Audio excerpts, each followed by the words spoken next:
Corruption से बनाई अकूत संपत्ति को काला से सफेद करने के लिए पार्थ चैटर्जी ने पूरी टीम खड़ी की। इस टीम की उपकप्तान अर्पिता थी, तो कई ऐसे खिलाड़ी भी थे जो पर्दे के पीछे रहकर पार्थ के लिए चौके छक्के लगा रहे थे। अब ईडी उन खिलाड़ियों की भी तलाश में लगी हुई है। शांति निकेतन के इस फार्म हाउस ने सबूत दे दिया कि नेता और मॉडल की कैसी पार्टनरशिप थी। एक राजनेता के पास सत्ता की ताकत थी, दूसरी मॉडल के पास खूबसूरती की दौलत थी, और दोनों की जोड़ी ऐसी बनी कि जनता की एक खून पसीने की कमाई तिजोरी में जमा होने लगी।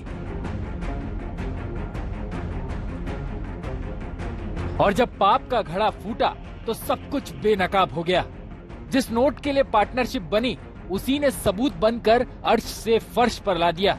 रसूख जाता रहा, मंत्री पद चला गया, पार्टी ने दूरी बना ली, अपने तक कन्नी काटने लगे।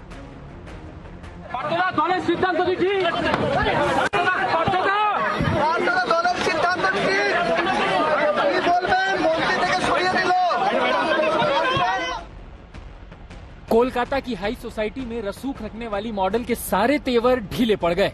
ईडी से सामना हुआ तो आंसू निकल आए। पार्थ चटर्जी 2011 में मंत्री बने और इसके साथ ही अर्पिता के साथ उनके रिश्तों को भी परवान मिला। दोनों ने जॉइंट प्रॉपर्टी लेकर रिश्तों पर मुहर लगाई। ये सिलसिला आगे बढ़ा और कंपनियां खुलने लगी। ईडी को 3 कंपनियों का पता चला है जिसकी डायरेक्टर अर्पिता है।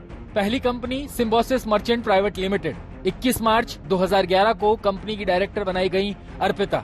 दूसरी कंपनी सेंटी इंजीनियरिंग प्राइवेट लिमिटेड, वही कंपनी जिसकी डायरेक्टर अर्पिता 9 नवंबर 2011 को बनी। तीसरी कंपनी अर्पिता इच्छा एंटरटेनमेंट प्राइवेट लिमिटेड, 2014 में कंपनी बनी और 19 अक्टूबर 2014 को वो डायरेक्टर बन गई।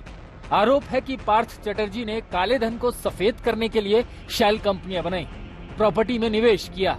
अब तक रडार पर पार्थ की करीबी अर्पिता आई है, लेकिन करप्शन के किरदार कितने हैं, पार्थ के साझेदार कितने हैं, इस पर तफ्तीश जारी है। इन्हीं की तलाश में ईडी फिर से उसी फ्लैट पर पहुंची जहां करोड़ों रुपए मिले। ईडी अब सीसीटीवी खंगाल रही है, दस्तावेजी सबूत जुटा रही है, ताकि रुपयों के कच्चे चिट्ठे का भी पता चल सके। ये खुलासा हो सके कि पार्थ और कंपनी के पास पैसे आते कैसे थे और जाते कहां थे, साझेदार और कौन कौन है।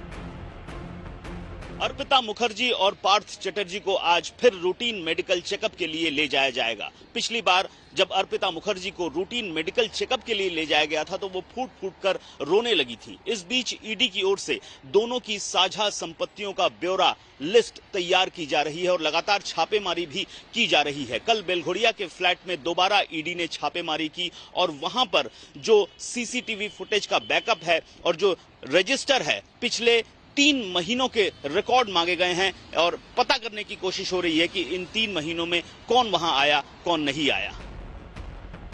कप्तान पार्थ चटर्जी थे, उपकप्तानी अर्पिता के पास थी, ये तो तय है। लेकिन इस टीम की एक और महिला खिलाड़ी मोनालिसा दास बताई जा रही हैं, जबकि पार्थ चटर्जी की 3 और महिला मित्रों की भी तलाश जारी है। अर्पिता मुखर्जी के बारे में तो आप बहुत कुछ जान चुके हैं, अब जरा मोनालिसा दास का भी परिचय ठीक से जान लीजिए। मोनालिसा दास काजी नजरुल विश्वविद्यालय में बांग्ला की प्रोफेसर हैं। वो आसनसोल में एसबी गोराई रोड पर विवेकानंद पल्ली में किराए के मकान में रहती हैं। करीब 5 साल तक वो किराए के मकान में अकेली रही, लेकिन चंद हफ्तों से वो वहां नहीं आई। मोनालिसा की बीरभूम जिले की शांति निकेतन में कई फ्लैट हैं और जमीन का खुलासा हुआ है। ईडी की नजर मोनालिसा दास के इन्हीं संपत्तियों पर है। ईडी ये जांचने में लगी है कि मोनालिसा की दौलत का कहीं पार्थ चटर्जी से कोई रिश्ता तो नहीं है। दरअसल इल्जाम यही है कि पार्थ चटर्जी ने अपने सियासी रसूख के दम पर मोनालिसा को यूनिवर्सिटी में नौकरी दिलाई और तो और नियमों को ताक पर रखकर मोनालिसा को प्रमोशन देते हुए डिपार्टमेंट का हेड बना दिया।